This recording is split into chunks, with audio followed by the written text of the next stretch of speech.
Hello guys, welcome back to another video. It's been a really long time. Like really long. I think more than 2 or 3 weeks. And as you might have seen the last non-technical video I made, I sort of discussed my challenges with you guys. I'm trying to be as honest as possible. But then this channel of mine has always been a kind of stress buster, especially when I'm having a bad day or if I'm stressed, etc. So I just wanted to end the Laplace transform discussion because I think this topic deserves the conclusion it most certainly merits. With that being said, let's get started. Okay, so here goes. We have a function, an input signal, and I always consider them as functions of t. That sort of looks like this. I will not attempt to use any tools to draw this. This is just freehand drawing right here. So it has this kind of growth on the negative part of the t-axis. So e to the 3t, and then it drops down on the positive t. So e to the let's say negative 5t. So exponential growth and decay on both segments. Fair enough. We want to consider the Laplace transform of f. So curly L of f of t, which I can denote as capital F of S, where S is complex. Please watch the previous videos if you've forgotten or don't have much experience with these. Now, Laplace transform was defined on the positive part from 0 to infinity. Now, I mean that was when we were implicitly considering the function f of t to be 0 on the negative t part, because f of t now is a piecewise function that looks like this. So let's say e to the 3t, t is less than 0,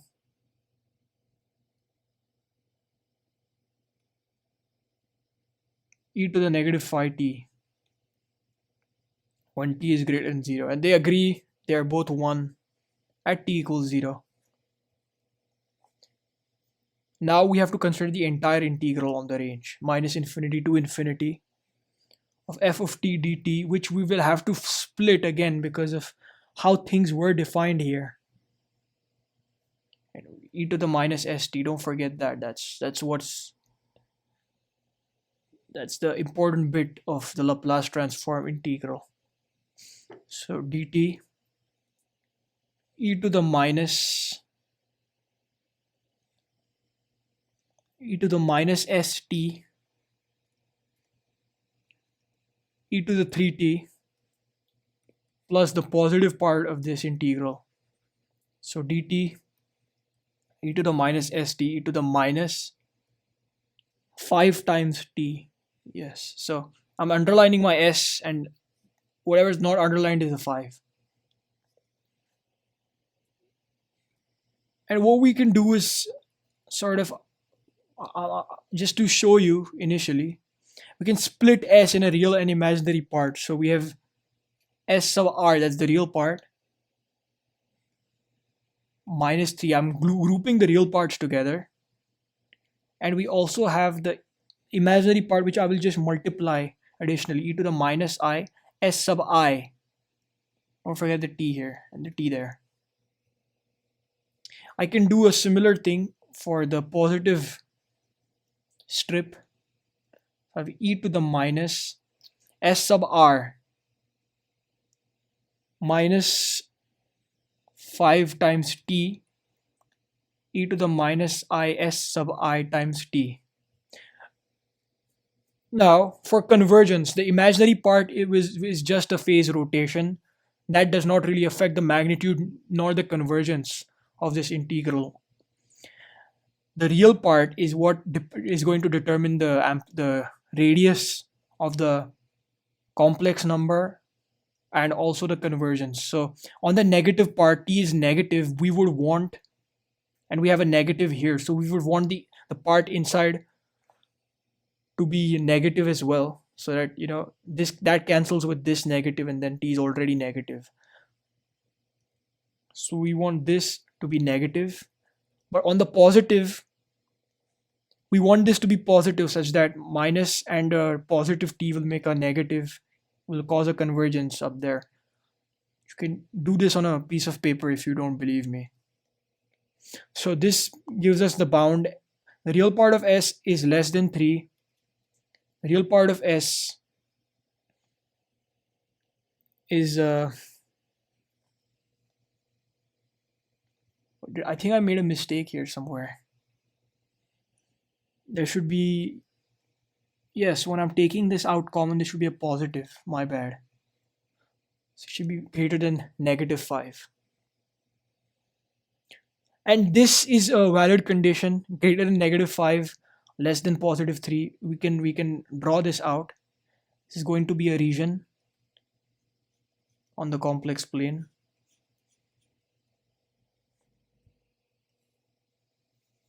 This is the real s. That is the imaginary s. And it's this shaded region here. That's the region of convergence. So region of convergence. This was really important if you remember.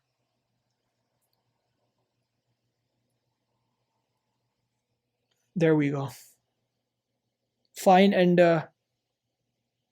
using this, we still need to evaluate what f of s is. So that just turns out to be minus 1 over s minus 3, 1 over s plus 5. I'm skipping steps. This is pretty trivial to evaluate. Minus 8 over the product of the denominators. There we go. That's the Laplace transform. And this is also called the bilateral or the double-sided Laplace transform, because we're integrating from minus infinity to infinity. We also have the negative region as well as the positive region, and an associated region of convergence. Now, it's interesting how we're going to invert. Inversion, of course, we want to be inside. We want to be inside here, the region we found out. Anyway, we're going to place our inversion line anywhere in this range. And we're going to close like this for positive t.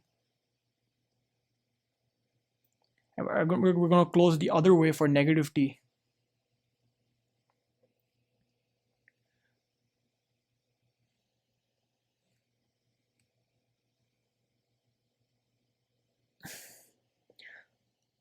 And the inversion, of course, is f of t equals 1 over 2 pi I. Integral on this line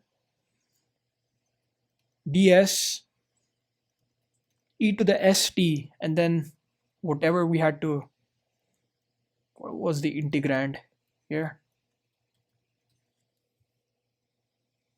for t greater than 0. Let's do the less than 0. F of t is, use the residue theorem. Only the difference this time is, since we're going in a clockwise direction for t less than 0, this will be we have to accrue an extra negative sign on the residue that we calculate. This is just if you deform it the way, you'll get a negative sign for the orientation on this path. And we have e to the st minus 8 over s plus 5 is a residue at s equals 3.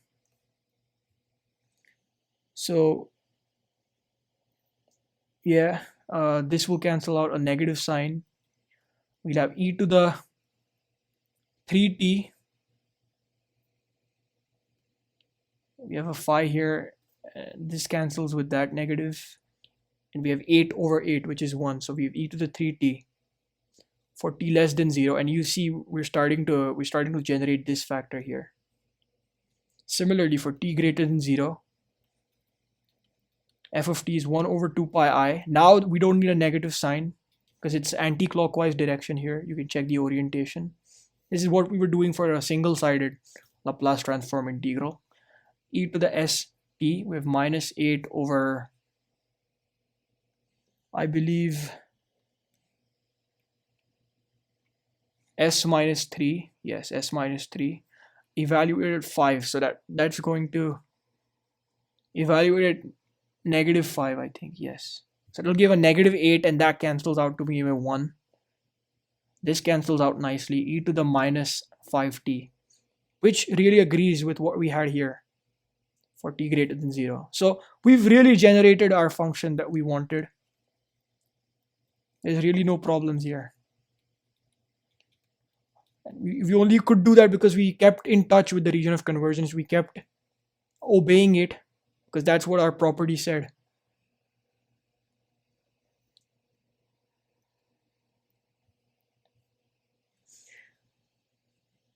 Now, what if this is a what if this is a multiverse question?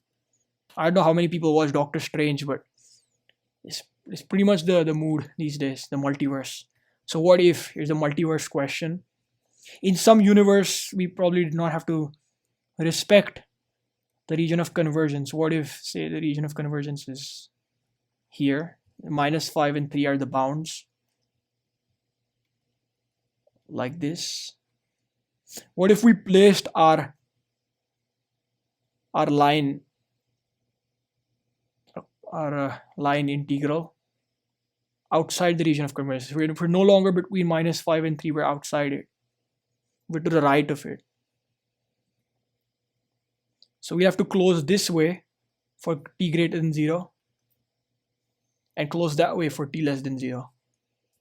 Now you see for t less than 0, if you use the same integrand as before, just pretending that the region of convergence doesn't really play a role. For t less than 0, you're going to have 0 because there's no residues on the negative part. All the residues are here and there. The poles are there. For t greater than 0, f of t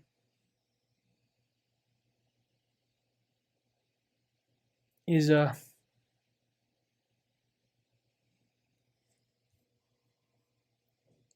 going to be, well, this cancels out.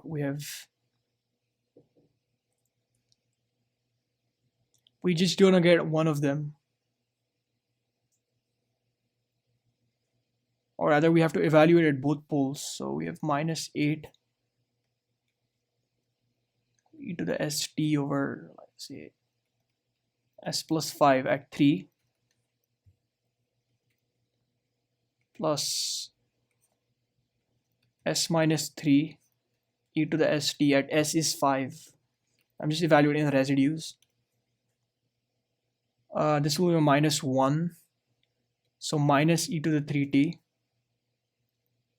plus e to the phi t. So you see we're getting a radically different function now. We're getting a piecewise function that's 0 for t less than 0, and this non-trivial bunch of exponentials here for t greater than 0. So this is not what we expected. This is what happens when you don't respect the region of convergence. That's why kids obey the region of convergence. Really obey the region of convergence. Otherwise, you won't really be doing an inversion there. Now, what if we have a function that's like this? So it's a negative exponential on this part. I'm not drawing it to scale, so what this looks kind of linear, but it's not. Maybe I should curve it a little bit. Yes, I curve it a little more. Yes. And e to the phi t over there. What if I just flip them around, add a negative sign somewhere? So now my f of s is minus infinity to 0 dt e to the minus st e to the minus 3t plus e to the minus st e to the phi t. I should underline because people might confuse my horrible handwriting, my s with a 5. Use a similar approach as before. We have the real part of s.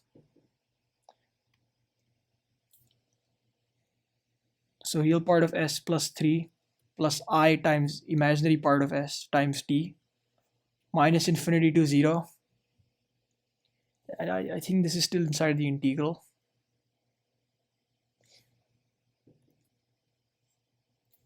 maybe I shouldn't do this. Maybe I should just take each step one by one. Plus dt e to the minus is r minus 5 plus I sub I times t. Now the region of convergence is as follows as before. We want this to be less than 0, so s sub r is less than minus 3. S sub r minus 5 is, I want it to be greater than 0. So s sub r is greater than 5. So less than minus 3 greater than 5. So if 5 is here, we have this. And it's minus 3, it's over there. So there's no overlap between the regions. So this means the Laplace transform does not exist because there is no way you're going to invert. You place your contour here. You're going to get a piecewise function, a weird piecewise function like before. Place it here. You're going to get something like this. Place it over there. You're going to get something like this, but in the negative part.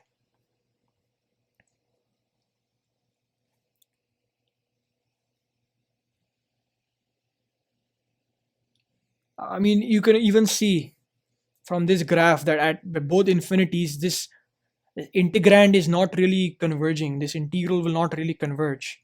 So that's the main challenge here. So if you have a function like this, the rule of thumb, a function like this that's sort of increasing here and then increasing over there, maybe at different rates.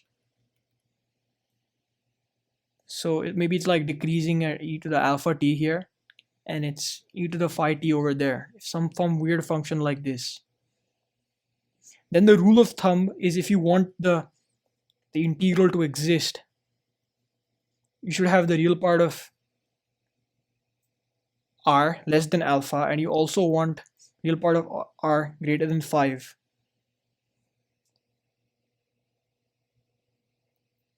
And you want alpha to be greater than 5. You can do a similar approach as before, what I did here, and deduce this fact. If you want an overlap between the regions, you need this condition.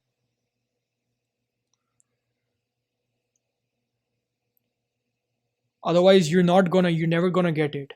Because look at here, look what's happening here. You place it on this side, you're gonna get a combination of this, what we had here in the green.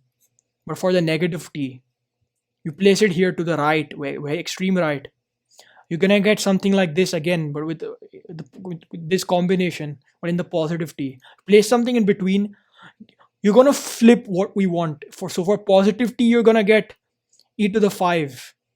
And for negative t, you're gonna get this. So it's really not gonna help you. You're gonna get a function like this, like what was above here, something like that. So it's never gonna really generate your f of t again when you try to invert it. That's why we want this condition. And then one rule of thumb here is the decay of the exponential or the function in general must be faster than the growth. So you want it to decay faster, strictly.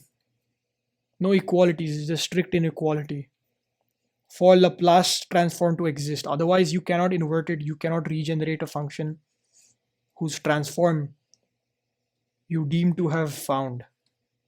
The integral will just not exist, and even if you regularize it by just ignoring facts like this and not caring about the region of convergence, you're going to end up with this paradox where you can't regenerate your f of t. So you're going to have an integral or transform who doesn't have an inverse, which is not really the best.